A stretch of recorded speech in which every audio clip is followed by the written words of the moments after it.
ऑस्ट्रेलियातील new south वेल्समधील Sydney इथं झालेल्या गोळीबारात आतापर्यंत 16 जणांचा मृत्यू झालाय.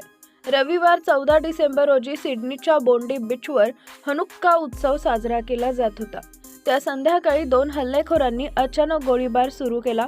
असोसिएटेड प्रेसच्या वृत्तानुसार या दहशतवादी हल्ल्यातील गुन्हेगार एक वडील आणि मुलगा होते. त्यापैकी एकाचा घटनास्थळीच मृत्यू झालाय. दरम्यान बोंडी बीचवर झालेल्या सामूहिक गोळीबारात एका नागरिकांच्या धाडसाने अनेकांचे जीव वाचवले आहेत. अहमद अल अहमद असं त्याचं नाव आहे. सोशल मीडियावर व्हायरल झालेल्या व्हिडिओमध्ये अहमद एका बंदूकधारी व्यक्तीवर मागून हल्ला करत त्याची रायफल हिसकावून घेत त्याला जमिनीवर ढकलत असल्याचं दाखवण्यात आलं आहे. या धाडसी कृत्याबद्दल त्याचं सर्वत्र कौतुक केलं जातंय. स्थानिक मीडिया चॅनल 7 न्यूजनुसार अहमद अल अहमद 43 वर्षाचा आहे आणि तो एक फळ विक्रेता आहे. गोळीबाराच्या वेळी तो तिथून जात होता. त्याला बंदुकांचा अनुभव नव्हता. तरीही त्यानं धोक्याची पर्वा न करता हल्लेखोराला थांबवण्याचा निर्णय घेतला आणि त्याच्याच धाडसी निर्णयानं अनेकांचे जीव वाचवले.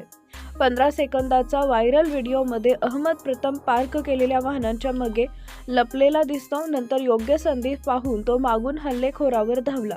त्याची मान पकडली, त्याची रायफल हिसकावून घेतली आणि त्याला जमिनीवर ठाकलं. परिणाम, त्याच्या धाडसानं अनेकांचे जीव वाचवले. हल्ल्यात अहमदला 2दा गोळ्या लागल्या.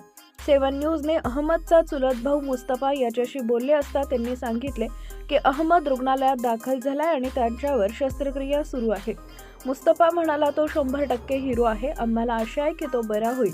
लोक ऑनलाईन अहमदचे कौतुक करतात. ऑस्ट्रेलियन पंतप्रधान अँथनी अल्बानीज यांनीही त्यांना हिरो म्हटलंय आणि त्यांच्या शौर्याला सलाम केलाय.